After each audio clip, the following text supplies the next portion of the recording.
Buongiorno a tutti, come va? Oggi andiamo a fare un giro da sopra, una passeggiatina.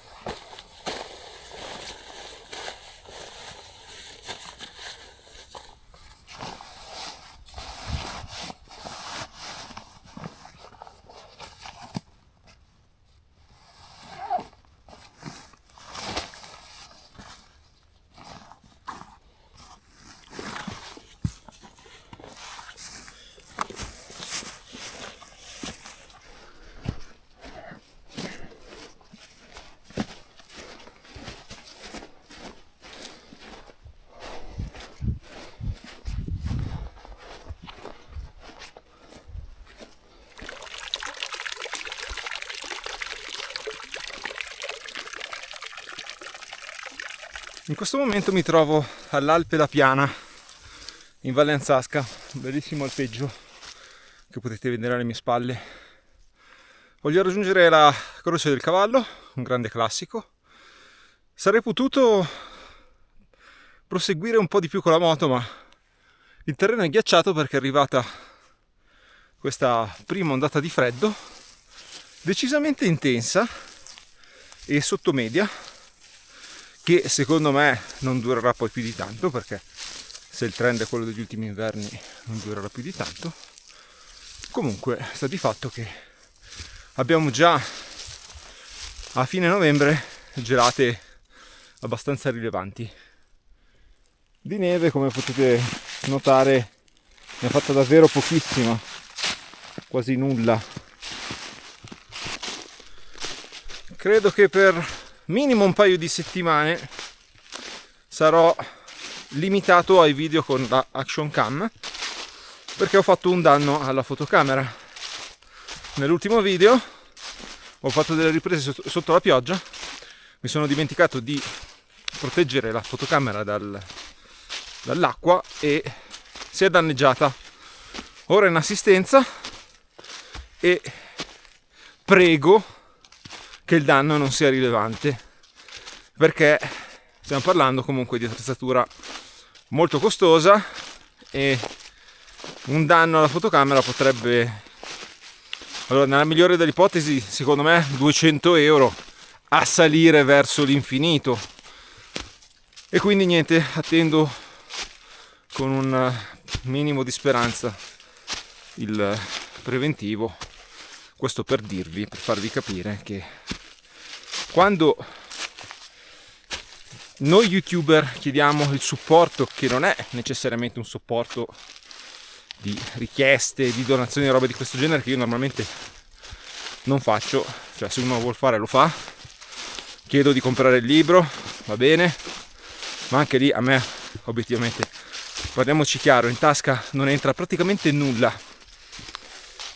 L'unica cosa, ricordatevi di favorire l'algoritmo con like e commenti, in modo da spingere i video del canale, in modo che magari appunto anche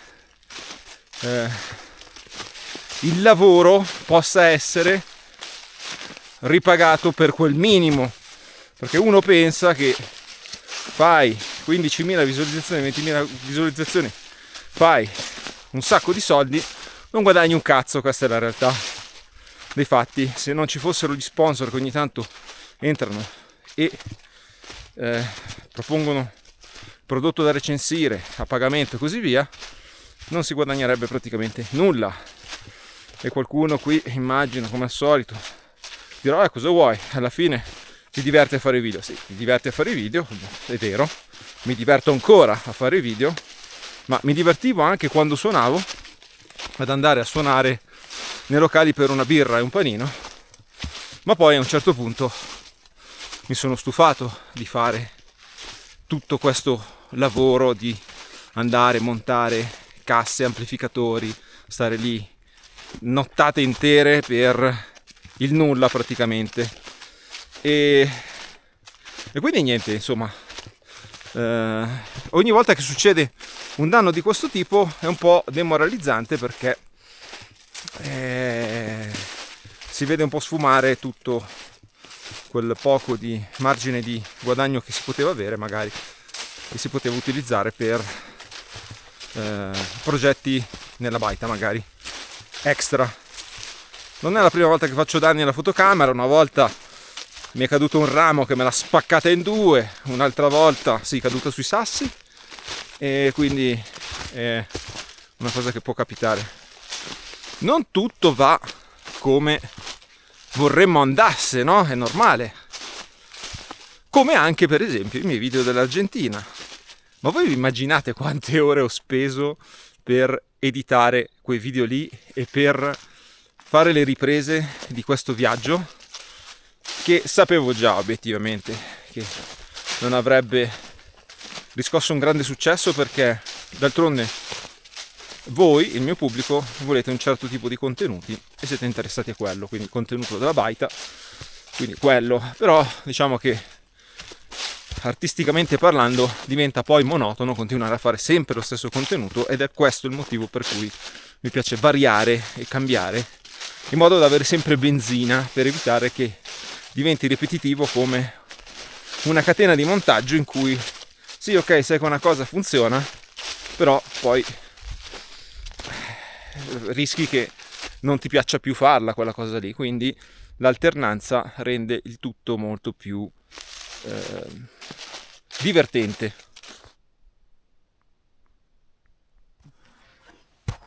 Credo che qualcuno abbia preso un camoscio, credo.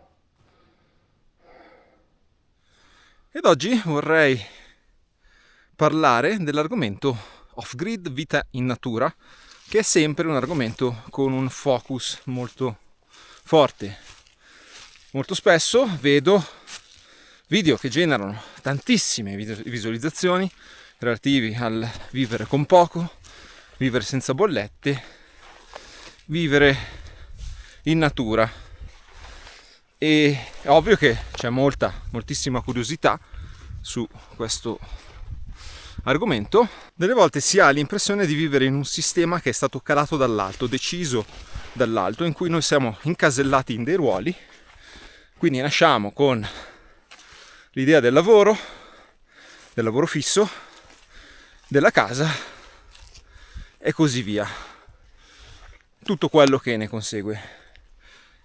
La colpa è tutta dei nostri nonni, perché sono stati loro a compiere il più grande esodo dell'umanità, cioè il trasferirsi dalla società rurale, dalle campagne, dalle montagne, verso le città e le industrie.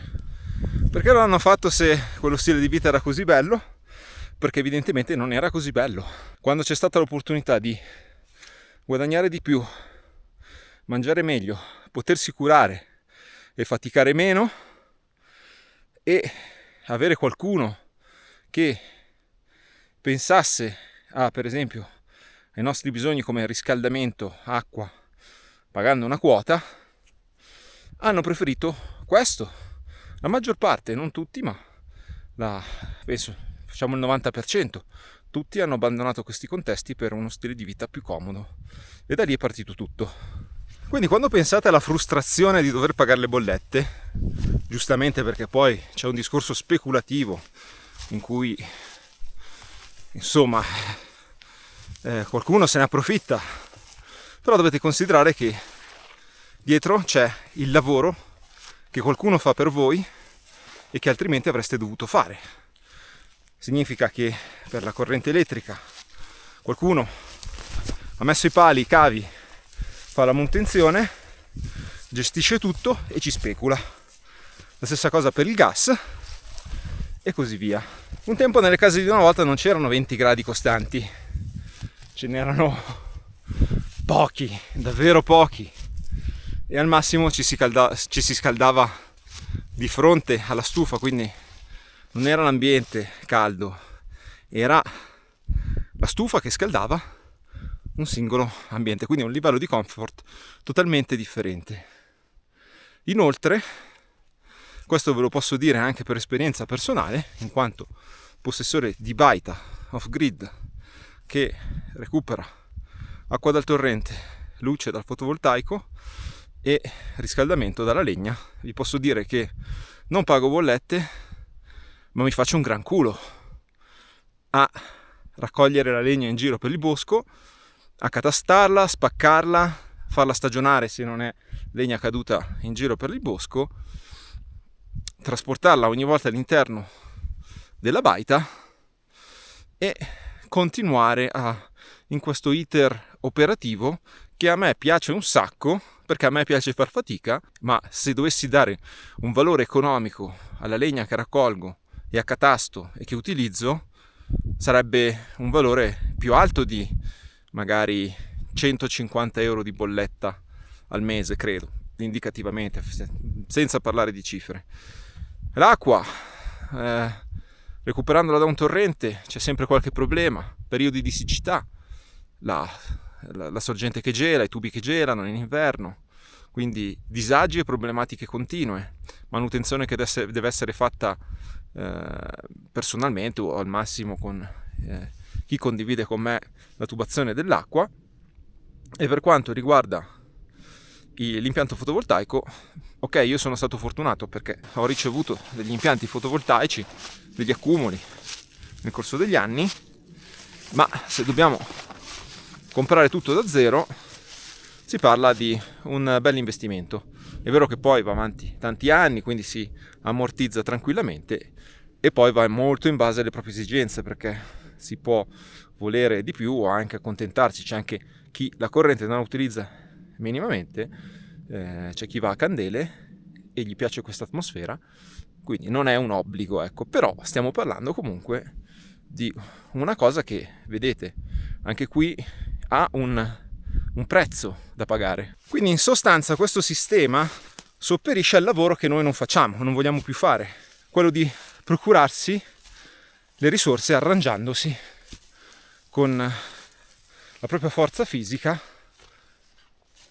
Wow, quello era grosso. Comunque quello che era un sistema che doveva migliorare la vita delle persone nel corso dei decenni è diventato sempre meno sostenibile, sempre più un inseguirsi di stipendi bassi, spese alte, e quindi non vediamo più quel miglioramento e quell'opportunità che vedevano per esempio magari i nostri nonni o anche già soltanto i nostri genitori. Noi ci sentiamo chiusi un po' in questa gabbia dorata, che è sempre meno dorata e che ci fa sentire insoddisfatti. Personalmente io ho fatto una scelta un po' ibrida, quindi non ho scelto di vivere full time nella mia baita, anche se non escludo che in un futuro possa avvenire, perché fondamentalmente mi piacerebbe.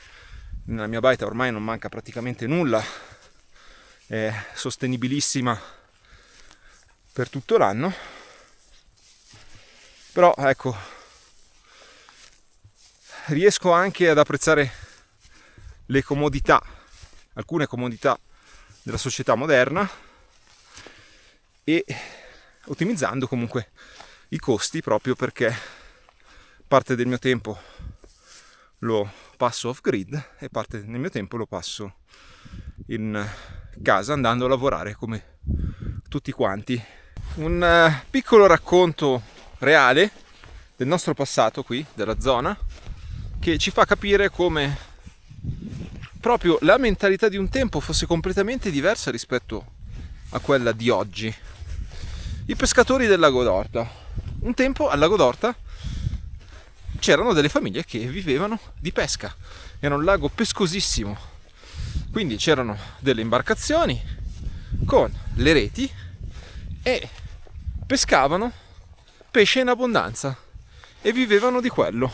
Quindi immaginiamoci questo scenario di inizio Novecento. Per noi ad oggi sarebbe stato bellissimo da film, in un'ambientazione tanto lontana, tanto affascinante. Quindi immaginiamoci le reti dei pescatori ad asciugare magari ad Orta, in questo paesino bellissimo. Beh, cosa è successo? È arrivata l'industria, è arrivata la Bamberg, che offriva tutta una serie di benefici, quindi istruzione per i figli, uno stipendio, la possibilità di acquistare una casa e insomma uno stile di vita meno faticoso, non si doveva uscire in barca con freddo, con pioggia, ma si trattava di andare comodi in fabbrica, lavorare e timbrare il cartellino. Cosa successe poi? Che questa grande azienda sversava tutto nel lago, quello che dava da vivere alle famiglie e ai pescatori. È stato volutamente sacrificato, un po' con il consenso di tutti, se vogliamo vedere bene, perché poi è andata un po' così. Quindi quel lago è morto completamente, è morto per decenni, fino a praticamente, adesso non ricordo esattamente, ma sicuramente fino agli anni 80. La bonifica è stata fatta, mi pare, intorno agli anni 90, se non erro. È stato uno dei laghi più inquinati del mondo, non ci viveva più nulla, solo forme di vita batterica o comunque piccolissimi microrganismi. Era diventata una pozza acida. È andato avanti così per decenni e tutti hanno un po' chiuso gli occhi, hanno sacrificato questo bellissimo ambiente naturale, anche questa opportunità di vivere, che c'era un tempo, all'altare della modernità. Eppure lo hanno fatto abbastanza a cuor leggero e questo dovrebbe, secondo me, farci riflettere su che cos'era la vita fino a circa un'ottantina di anni fa. Ecco, perché da lì è cambiato tutto. Questo per dire in conclusione che alla fine si può ad oggi riallacciare un rapporto con la natura, vivere in natura, vivere off-grid, vivere con meno, ma bisogna contestualizzare il tutto nell'epoca moderna e non cercare solo, secondo me, un ritorno al passato, che è praticamente impossibile. Cioè vivreste, a parte che ognuno può vivere come vuole, secondo me, quindi potete vivere anche in una grotta per quanto mi riguarda, però ad oggi abbiamo tecnologie che ci permettono di migliorare la qualità di vita anche in contesti off-grid. Richiedono un certo investimento, però ci permettono appunto di magari poter tornare a vivere in natura, magari lavorando in modalità differenti, non soltanto in ambito agricolo o di allevamento, ma magari inventando altre cose che possono essere guest house, ospitalità, comunità anche. Sono tantissime le modalità operative. Tutto è fattibile, richiede fatica proprio fisica alla quale non siamo più abituati.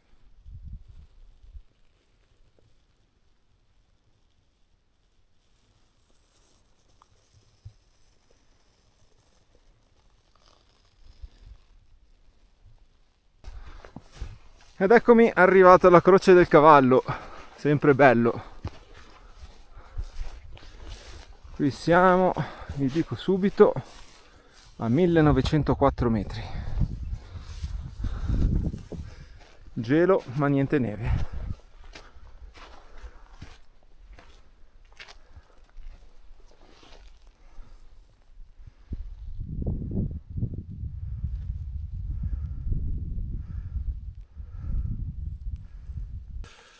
È ora di tornare a casa perché fa davvero molto freddo.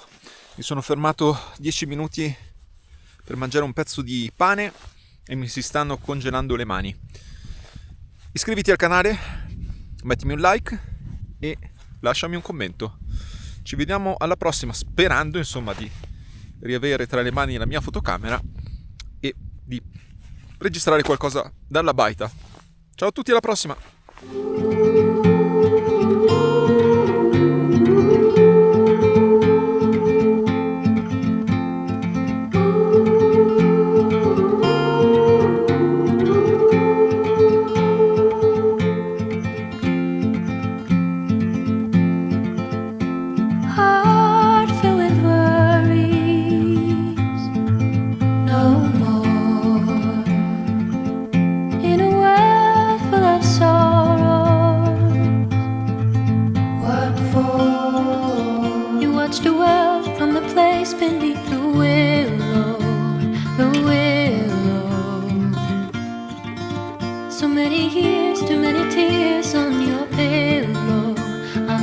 cielo.